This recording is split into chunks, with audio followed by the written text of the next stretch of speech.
Part 1 is very simple here, as you do need images to make something, and here we'll do Goku with a more orange aesthetic because personally, it's been a while since I've done something orange, so ultimately, when it comes to image collecting, a big thing for me, and I think should be for you, is that you should collect more than what you think you need. Multiple images that are transparent, multiple backgrounds, just to mess with the overlay blending, the techniques and all that. You can make something very much better than what it initially would be if you simply collect more than what you initially were originally going to collect. Essentially just gives you more opportunities.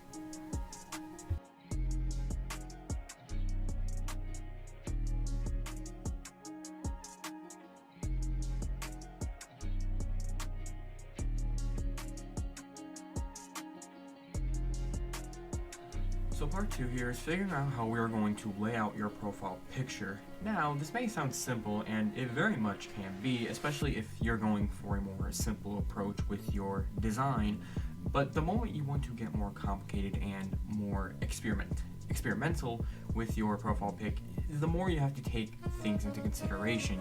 These can be like, where you're going to put text, if you're going to put text, how big will your text be, how big are any effects you may add going to be, because you can add so much with such little space a profile pic has, and figuring out how you're going to make use of that space is very vital and can make or break a profile picture, because if you're going for a more flashy design, having very open, untouched, empty spaces can make it look incomplete, and ultimately you don't really want that. So figuring out how to lay out correctly is going to do wonders for your profile picture, and it may not always come simple. At times it can even be frustrating, but ultimately sometimes what I like to do is I like to take a walk or even a shower just to cool off and ponder on it, and then it comes to me. Take your time, it's not always going to come naturally.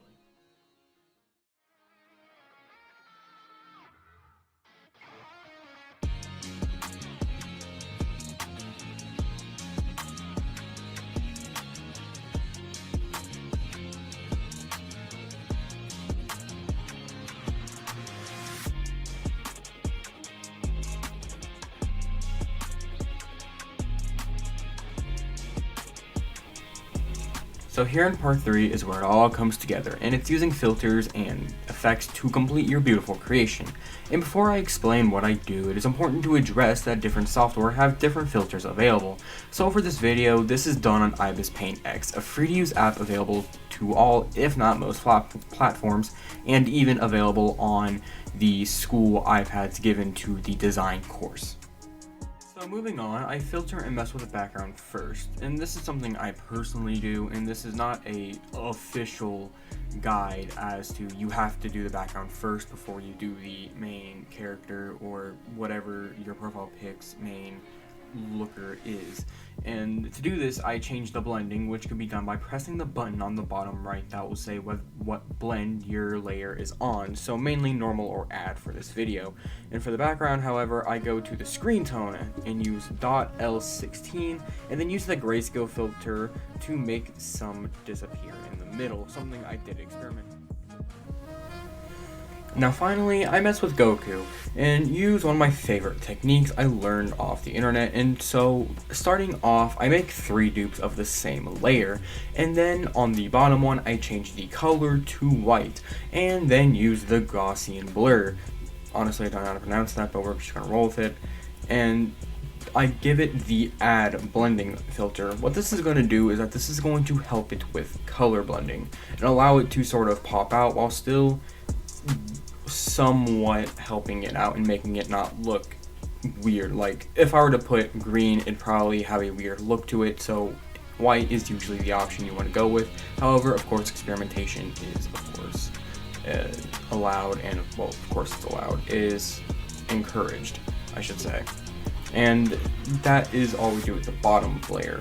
The second thing we do is that we do the same thing with the top layer of Goku, where we actually make it black instead. However, what we do differently is we give it the inner glow look, and I go with orange to simply keep up with the current theme of the coloring, that being orange.